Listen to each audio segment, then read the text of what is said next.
nhasi ndiri mumastreets, ndiri pakona paNelson Mandela naPark Street. Handizvo ndine mukomana wandinaye. Wakadii zvako shamwari? Ndiri right. Zita unonzani? Tadiwa Nashe Kaitano. Ungada unzivisa kuti chii problem yakaita kuti unge uri unopinda unozopedzisira wamumastreets? Handi unogara mustreet? Alright. Chii chakaita kuti uzogara mastreets? Waigara nani? Kuti ndizopinda mastreets ndakafirwa nabereki 4 months. Alright, 4 months. Saka wabva vashaika wakazogara nani? Ndakazogara nabamunini wangu. Alright. Munin'ina wababa? Alright. Saka bamunini varipi? Bamunini vakazofa kuti ndizopinda mastreets. Bamunini vaikuchengeta futi vakabva vashaika? Alright. Saka iwe uchikoro wakagumira grade? Grade 6.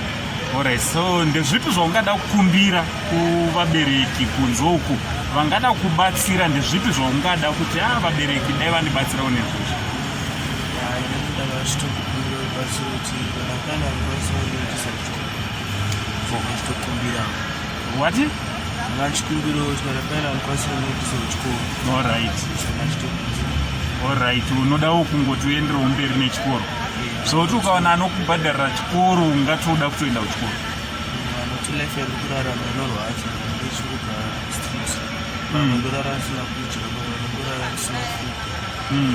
Ndorara ndinogona kundobirwa hembe namari yechikafu yechindimotorerwa nevamwewo vahombe mustreet imomo. Handiti? life inondorwadza kuti life yangu haikagara ichidaro.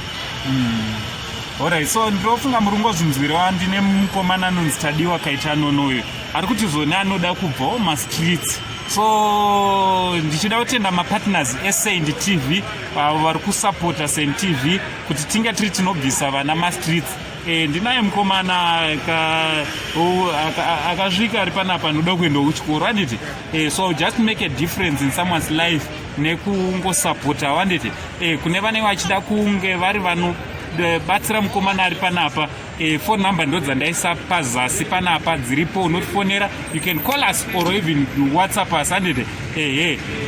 So pari zvino tichibva tati from Uncle Saint neSaint TV crew, much love.